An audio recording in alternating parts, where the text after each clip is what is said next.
A impressão é que o mundo nunca olhou para a Amazônia com tanta preocupação como agora. De um lado, o alerta de ativistas e ambientalistas, suspensão de recursos internacionais, imagens de satélite provando e comprovando o desmatamento que o INPE mostrou. Do outro lado, está Jair Bolsonaro e seu governo desdenhoso em relação à destruição da Amazônia e dos recursos naturais do planeta como um todo. Para a gente compreender o que está em jogo neste tabuleiro de xadrez que está fisicamente no Brasil, aqui no Brasil, mas que envolve jogadores de todo o planeta, nós vamos falar com Daniel Gaia, secretário de Meio Ambiente da CUT, a Central Única dos Trabalhadores. Daniel, seja bem-vindo aqui ao seu jornal. Boa noite. Olá, boa noite. Muito obrigado. Boa noite a todos que nos assistem. Daniel, é difícil entender o descaso do Bolsonaro e do governo dele diante de todo esse alerta mundial. Por que o presidente se comporta desse jeito? O que nós entendemos é que, na verdade, não é um descaso. Ou seja, não existe, como alguns dizem, uma falta de uma política ambiental. Existe uma política ambiental muito clara de desmonte e de desestruturar qualquer tipo de fiscalização e controle ambiental. Promovendo com isso uma liberdade tremenda para isso. Nós estamos vendo agora em imagens e fica mais claro, mas nós já alertamos antes, aumento do desmatamento, garimpo, as queimadas, garimpo, e a transformar o Brasil, a ideia desse governo é transformar o Brasil numa grande mina, numa grande fazenda, numa grande pilha, e cada vez mais sem empregados, sem trabalhadores.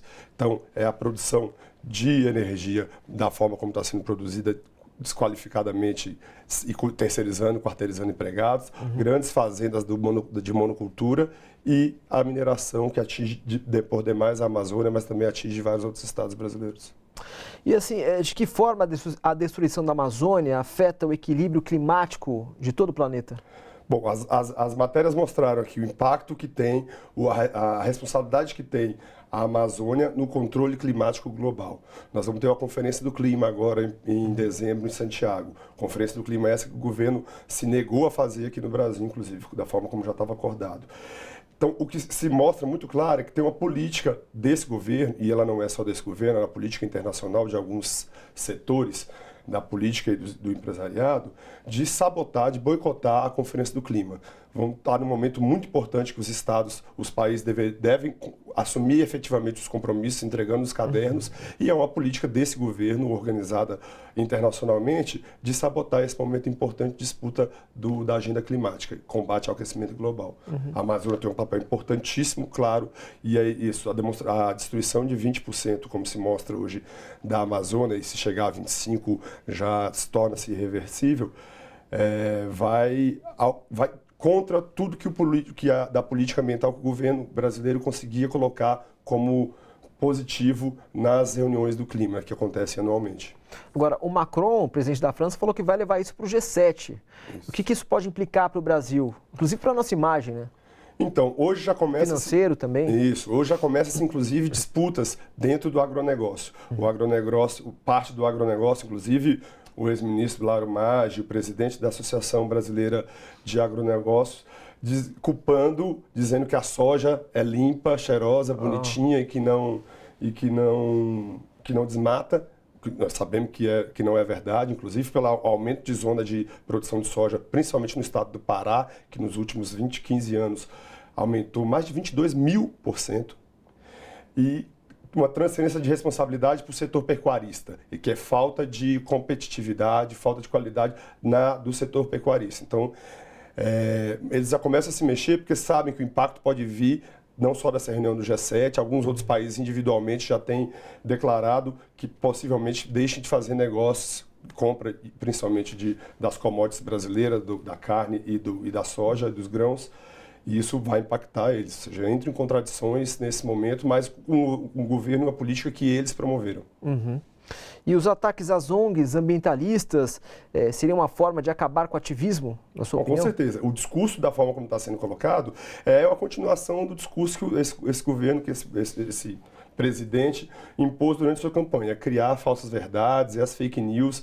E não só o Bolsonaro, hoje o Onyx coloca como responsabilidade das queimadas a agricultura familiar, os assentamentos. Então é de uma responsabilidade tremenda, falta com a verdade e promove a violência. Não é só o governo também, nós temos que responsabilizar o que significa a bancada da bala, junto com a bancada do agronegócio no parlamento, que impõe e favorece essa violência. O Brasil hoje já está no quarto lugar no número de assassinatos de ambientalistas. Nesse ano, mais de 20 é um dado anterior, mas mais de 20 ambientalistas já foram mortos, a maioria na Amazônia e na disputa por terra. Então, está em quarto lugar nesse mundo e crescendo o número de assassinatos é um espaço, um momento que a gente não imaginava que o Brasil voltasse a passar. Agora, as imagens que a NASA liberou para o mundo inteiro, né, mostrando o desmatamento, mostrando a situação que a Amazônia está vivenciando hoje, como é que fica essa questão, por exemplo, entre Bolsonaro e Trump? Né, sendo que a NASA é americana. O Trump deu um recado aí para o Bolsonaro, Daniel, será? De certa forma. Vamos ver como entra os Estados Unidos nessa reunião do G7. Porque os Estados Unidos também, o Trump foi o primeiro a fazer, quando eleito, declarações muito fortes de que sairia dos acordos globais de combate ao aquecimento global. Então, é muita dúvida como vai entrar. Na minha opinião, ainda tem, apesar do discurso, ainda tem uma relação direta, organizada, de disputa com eles. Não é à toa que o ministro Ricardo Salles apresenta como alternativa ao INPE, que eles estão desmontando agora, e que produziu boa parte das imagens e dos dados, é contratar uma empresa estadunidense, a Planet, que controla os satélites de lá, para fazer esse mapeamento. Então, é privatizar até esse mapeamento e para continuar produzindo as falsas verdades nos discursos e agora também nos dados. Agora, como é que a Secretaria de Meio Ambiente da CUT tem se posicionado para fazer esse enfrentamento diante desse descaso do governo Bolsonaro em relação ao meio ambiente? Então, tem uma série de agendas marcadas para esse período, para essas próximas semanas, frente ao caos que virou e também à Semana do Clima que está acontecendo em Salvador, que nós tivemos lá, eu estive lá até hoje, pela manhã. Tem uma série de atividades marcadas por várias entidades e que nós vamos, enquanto CUT, enquanto sindicatos, participar.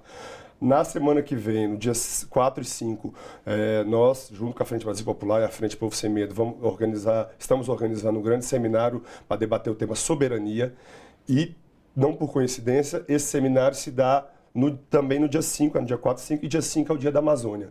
Então nós queremos deixar muito claro para esse governo, e aí fazer isso com grandes alianças, para além das nossas frentes que vão estar junto nesse seminário, mas com todas as entidades que começam a se mobilizar para fazer atos nessa semana, que o dia 5 vai ser um dia muito forte, o 5S, o 5 de setembro será um dia muito forte de denúncia desse governo, e aí não tem outra saída, na nossa opinião, que não combater o governo.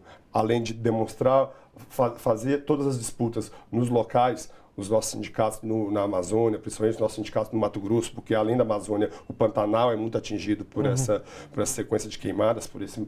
Envolve todo um ecossistema nacional e global. É uma política nacional de destruição do meio ambiente. Daniel, obrigado por você ter vindo aqui no seu jornal. Seja sempre bem-vindo aqui para a gente tratar esse tema tão atual e importante para o nosso país e para o mundo. Obrigado mesmo. Muito obrigado. Tem muito o que discutir, principalmente até dezembro com a Conferência do Clima. Tá certo. Até uma próxima. Obrigado. Gente, bora fortalecer a TVT? É só clicar em inscrever-se e depois clicar no sininho. Pronto! Assim que pintar notícia nova, você fica sabendo no ato.